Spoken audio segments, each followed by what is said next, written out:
Bill McGurn joins us, Wall Street Journal, Karl Rove, Kimberly Strassel, and thank you all for getting up and chipping in on our coverage right here. I tell you, I was in Hanoi, Vietnam, when Trump and Mike Pompeo were meeting with Kim Jong-un of North Korea. And Dan, I know you remember that all too well also, when they were behind closed doors, no cameras, and they came out and they said, boom, the meeting's over. So that was then. And now this is today. Karl, what was your read on what you watched on TV for the past 30 minutes? Well, this is why diplomacy should never be conducted in public. I'm confident, and we now know that, for example, in World War II, there were heated disagreements between Franklin Roosevelt, Joseph Stalin, and Winston Churchill, but we didn't see them broadcast on TV, and what we saw were statements that came out of these big conferences in which the Allies made an effort to move forward together. It is hard to get. It is going to be incredibly hard to walk back from the kind of animosity that we saw in that room today, and to walk back some of those statements. It could have been done if it had not been, if cameras had not been running. But the only winner out of today is Vladimir Putin. This is a mistake to have it broadcast. It was a mistake for Zelenskyy to get his dander up, and it was a mistake for the president and the vice president to be so public in their comments. This was not the moment that should have been televised. They should have had those conversations out of camera sight, and I'm confident that then they would have been able to find a way to move forward. But it's really hard when you've had the kind of coverage of this moment that we've now had. Yeah, and we're looking live at the White House, the West Wing entrance exit there to see if we see any activity. Bill McGurn, want to bring you in. Here was more from that exchange. President Trump on a deal or no deal. Listen. I don't know what happened, but he didn't break him with me. He wants to make a deal. I don't know if you can make a deal. The problem is I've empowered you to be a tough guy. And I don't think you'd be a tough guy without the United States. And your people are very brave. But you're either going to make a deal or we're out. And if we're out, you'll fight it out. I don't think it's going to be pretty, but you'll fight it out. But you don't have the cards. But once we sign that deal, you're in a much better position. But you're not acting at all thankful. And that's not a nice thing. I'll be honest, that's not a nice thing. All right, I think we've seen enough. What do you think? What's this negotiation? This is going to be great television, I will say that. All right. We'll see what we can do about putting... Bill, in addition to the fiery exchange, you can also make the case there was a lot of body language that was happening in that room with the world leaders as well. Your thoughts? Yeah, I thought the body language was awful. You have world leaders pointing at each other and correcting each other. I agree with Karl. This is all stuff that can be in the back room. They made different substantive points. Look, they went into it. It was supposed to be to announce a deal that is a good deal, the mineral deal. It's not everything, but it's a step forward. And instead, we got constant correction of each other and two-on-one against Zelenskyy. I think President Zelenskyy misread Donald Trump, especially in a public setting. I think if it behind closed doors, Trump could have said, you're not grateful. It's really a mistake.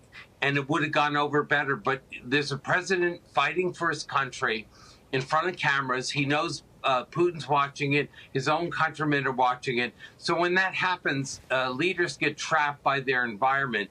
And I think that's what they were. Look, I agree, like Zelenskyy would be wise to look more grateful. But put it this way, were the Afghans grateful for what we did?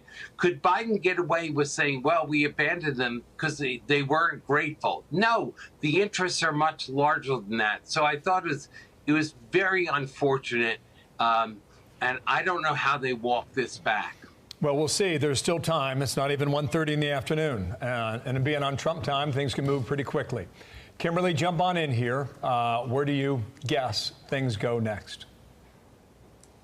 Well, I think the thing that stood out to me the most here was just how far apart they clearly are on so many issues. And that really, if you listen to the back talk and the cross talk, those points spilled out that we were supposed to be meeting here on a rare earths mineral deal. But in the course of that conversation, we found out that Zelenskyy clearly isn't even sold on the notion of a ceasefire, that there are huge discussions still going on about what kind of security guarantees, if any, there would be there, that Putin seems to be far more open to this, which should give everyone pause than the Ukrainian counterpart. One other thing that stuck out to me is I wonder a little bit, too, a mistake here, and there were a lot of mistakes made on both sides, but one of the mistakes here might have been Zelenskyy conducting this in English. I think it's heroic he speaks in English, but language is very complicated, and I think that there was also some words there that were used that simply riled Trump and Vance in a way that I don't think Zelenskyy meant them to. For instance, at one point he said, you know, we've been going this alone. I think what he meant is that those on the battlefield fighting, the soldiers themselves, have been only Ukrainians, whereas Trump and Vance took that to suggest he was not grateful for the economic assistance and weapons that Americans have sent. So that was also at play, and another reason why none of this should have happened in public. Yeah, Dan, I want to go back to this moment. It appears to be the moment that Zelenskyy attempts sort of a reset to go back to what he said was the beginning.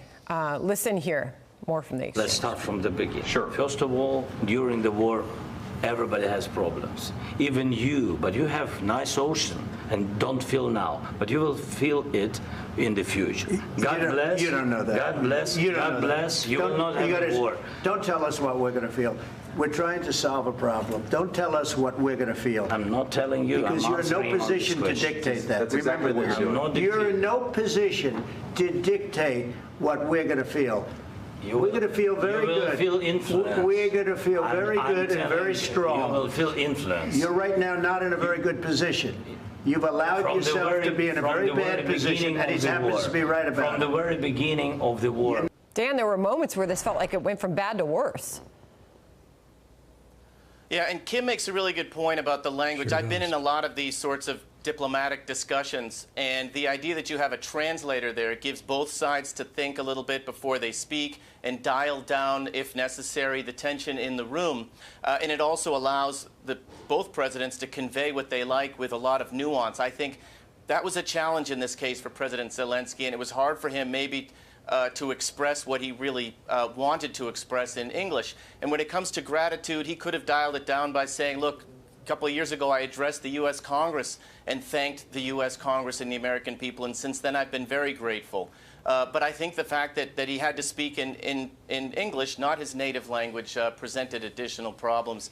And no one really took the opportunity to dial things down. It just got more heated. Dan, is he your guest right now? They have this press conference or no? I think they got some work to do, because if they were to have a press conference right now, it would just be a follow-up on the last 10 minutes that we saw, and that probably wouldn't be of any additional help to the cause.